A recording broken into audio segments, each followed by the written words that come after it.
So whenever we get these shepherd readings, there's your illustration. It's pretty straightforward.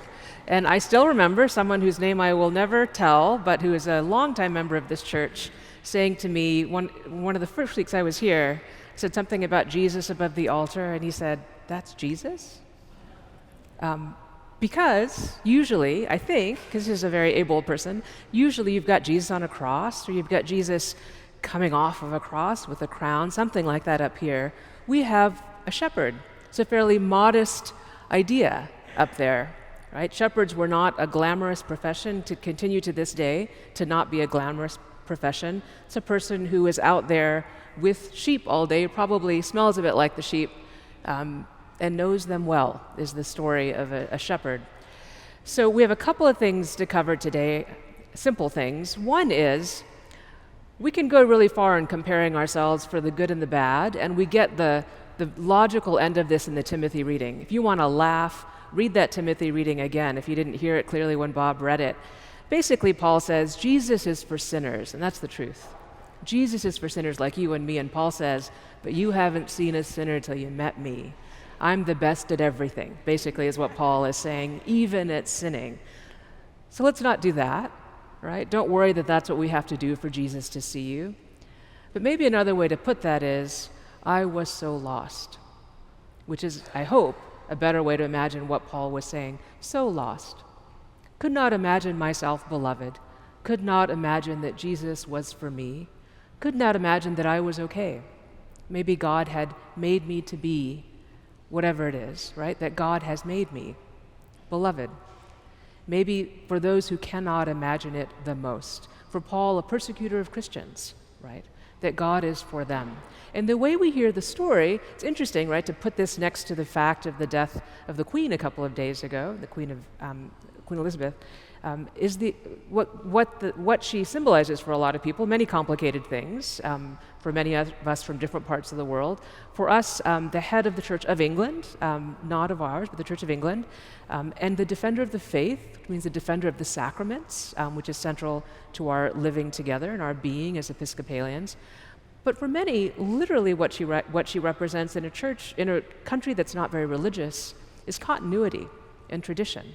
Probably as close as close as you could get to an idea of how we think about what God is for those of us that are religious, right? Ancient, stable, steady, maybe professing values, or we will find values, right, if we don't see them publicly, that seem to be for us the ones we would aspire to.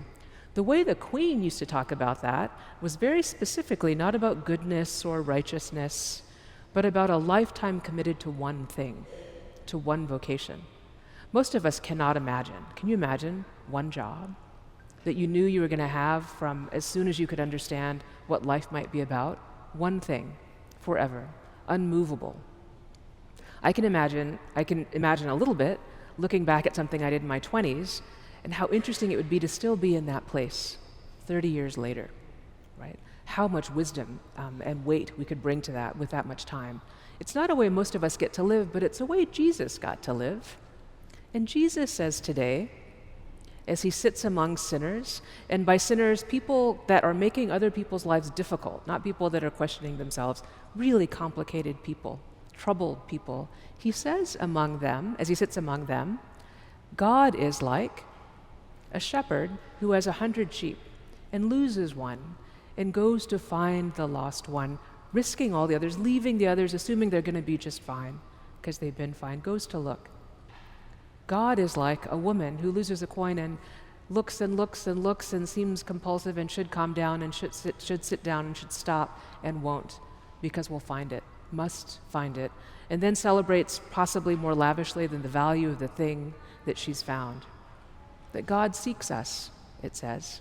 God doesn't seek us so that we can be self-righteous.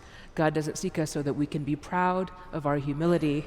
God seeks us in the parts of us that are lost, that are caught up in the ways of the world of prestige, of power, of honor, of different than we are made to be. God seeks you. God seeks me.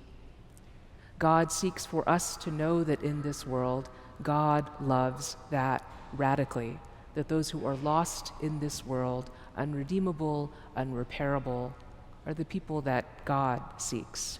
So don't forget that that guy is meant to be Jesus. That's who we're supposed to be looking at. And it's a pretty modest character, isn't it? Out among the mess, probably smells like that mess around him, but that's where you are to be found.